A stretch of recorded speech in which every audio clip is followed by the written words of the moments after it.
Hi అండి, అందరికి నమస్కారం. ఇప్పుడు నేను చెప్పే వీడియో కొంచెము గుండె ధైర్యం చేసుకొని వినండి. ఎందుకంటే యూట్యూబ్లో చాలా కథలుగా రాస్తూ ఉంటారు కదా, ఆ కథలకు మించి నేను కథలు చెప్తాను. ఎలా ఉంటుందో ఒకసారి మీకు ఎక్స్పీరియన్స్ చేస్తాను. దాదాపు 10 ఎపిసోడ్ల నుంచి 20 ఎపిసోడ్లు చేస్తాను. ఇలాగా కూడా జరగచ్చు సీరియల్, లేకపోతే జరగకుండా పోవచ్చు. ఇప్పుడు ఋషి సార్ ప్రాబ్లంలో ఉండి రంగా గారు కానీ లెటర్ రాశారంటే అప్పుడు ఏం చేస్తారు చెప్పండి మీరు. అందుకోసం అనేసి నేను వీడియో చేస్తాను. యాక్చువల్గా నేను టైటిల్ అదే పెడదాం అనుకున్నాను. రంగానే ఇప్పుడు కాలేజీకి వెళ్తా ఉన్నారు, ఋషి సార్ లాగా రంగానే కాలేజీకి వెళ్తా ఉన్నారని నేను పెడదాం అనుకున్నాను. అక్కడ ఋషి సారు రింగ్ ఇచ్చారు. అక్కడ లెటర్లో ఏం రాసి ఉంటుందంటే, మీరు ఋషి సారు ప్రాబ్లంలో ఉన్నాడు, మీరు ఋషి సారు నేను డబ్బులు లేకుండా మీరు ఋషి సార్ని బాగా చేయలేకపోయినాను, దానికోసం అనేసి నేను ఇప్పుడు 5 కోట్లు తీసుకొని మన ఋషి సార్ని బాగా చేసుకోవాలనేసి చూస్తా ఉంటారు మేడం గారు అనేసి. ఎందుకంటే మీరు నాకు ఇన్ని రోజులు కనపడలేదు, నేను మీకోసం చాలా ట్రై చేశాను, కానీ ఋషి సారు అది నాకు తెలియలేదు. ఇప్పుడు మీరు రింగ్ చూసిన తర్వాత నాకు ఒక ఐడియా వచ్చింది, మీరే రంగా అనేసి.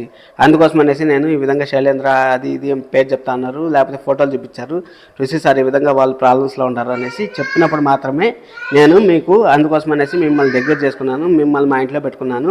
ఋషి సార్కి నేను ఏ విధంగా హెల్ప్ చేయాలో తెలియకుండా మీరేమో కాలేజీకి పోమంటే మీరు కాలేజీకి పోలేదు. ఎందుకంటే ఋషి సారు కాలేజీని అంత ప్రేమించాడు, అంత అభిమానించాడు కాబట్టి ఇంక నేను పోవాల్సి వస్తుంది.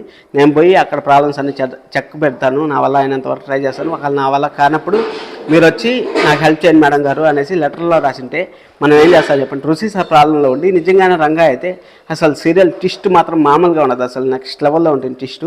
ఒకవేళ ఋషి సార్ కాకుండా రంగా కానీ లెటర్ రాసింటే ఈ విధంగా ఉంటుంది, ఒకవేళ ఋషి సార్ లెటర్ రాసింటే ఏ విధంగా ఉంటుంది అనేసి నేను నెక్స్ట్ వీడియో చేస్తాను. ఎందుకంటే యూట్యూబ్లో చెప్పినదే వెనక్కి ముందుకి ఆ విధంగా చెప్తా ఉంటారు కదా, నేను గుప్పినంత మంచి స్టోరీ ఎలా ఉండాలనేసి నేను చెప్తాను. చూడండి, నిజం చెప్తాను, చాలా బాగా చెప్తాను. మంచి ఎపిసోడ్స్ వస్తూ ఉంటాయి. మన ఛానల్ సబ్స్క్రైబ్ చేసుకోండి. ఎందుకంటే ఒక సీరియల్ని బేస్ చేసుకొని చాలా థింక్ చేస్తాను నేను. ఒక రాత్రిలో ఎంత థింక్ చేస్తాను, ఒక మార్నింగ్ లేచిన తర్వాత ఒక రివ్యూ చేసేది ఇంకా ఎంత థింక్ చేస్తాను, అన్ని థింక్ చేసి నేను మీకు ఈ విషయం చెప్తాను. ఖచ్చితంగా చూసుకోండి, మంచి ఎపిసోడ్స్ వస్తూ ఉంటాయి. అందుకోసం సబ్స్క్రైబ్ చేసుకోండి. జస్ట్ మీరు సబ్స్క్రైబ్ చేసుకోకపోయినా పర్లేదు, ఆ ఛానల్ ఫాలో అవుతాను, అది మాత్రం చాలు నాకు. ఎందుకంటే చెప్తాను, నేను మంచి స్టోరీలు చెప్తాను మీకు. ఎంత మంచి స్టోరీలు అంటే ఇప్పుడు చూడండి, డిఫరెంట్గా చెప్పానా లేదు.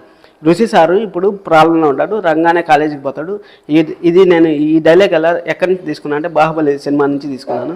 అమరేంద్ర బాహుబలి ఇంకా మనకు లేడు, మహేంద్ర బాహుబలినే మన మహారాజు అనేసి మన దేవయాని గారు ఎలాగా చెప్తారు, సరే మన శివగామ గారు ఎలా చెప్తారో అదేవిధంగా మన ఋషేంద్ర బాహుబలి ఇంకా లేడు,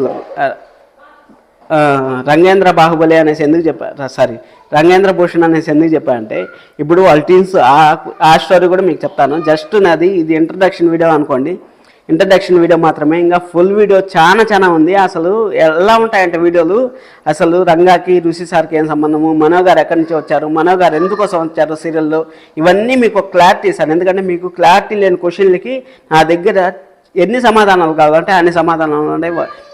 వజ్జారా గారు ఋషి సార్కి పరిచయం అయ్యారు కదా, పరిచయం అయిన తర్వాత మన జగతి మేడం గారు ఋషి సార్కి ఎందుకు దూరంగా ఉన్నారు ఏమనేసి వాళ్ళు చూపేలా కదా, వాటికన్నిటికి కూడా నేను ఒక ఇమాజిన్ చేసి మీకు సమాధానం చెప్తాను. చాలా మంచి ఎపిసోడ్స్ వస్తుంటాయి. జస్ట్ లైక్ చేయండి చాలు నాకు ఈ వీడియోకి. అలాగే మన ఛానల్ని సబ్స్క్రైబ్ చేసుకోండి. చూద్దాం ఏమేమి వస్తాయో, మీరు వెయిట్ చేస్తానండి. చాలా ఎపిసోడ్ మంచి ఎపిసోడ్స్ మీకోసం వెయిట్ చేస్తాను. ఒక రోజుకి 2 ఎపిసోడ్స్ పెడతా ఉంటాను. అలాగే సండే అనాలిసిస్ చేస్తాను. ఆ వీడియో కూడా ఈరోజు వస్తుంది, తొందరలోనే వస్తుంది. సబ్స్క్రైబ్ చేసుకోండి. Thank you so much. Bye.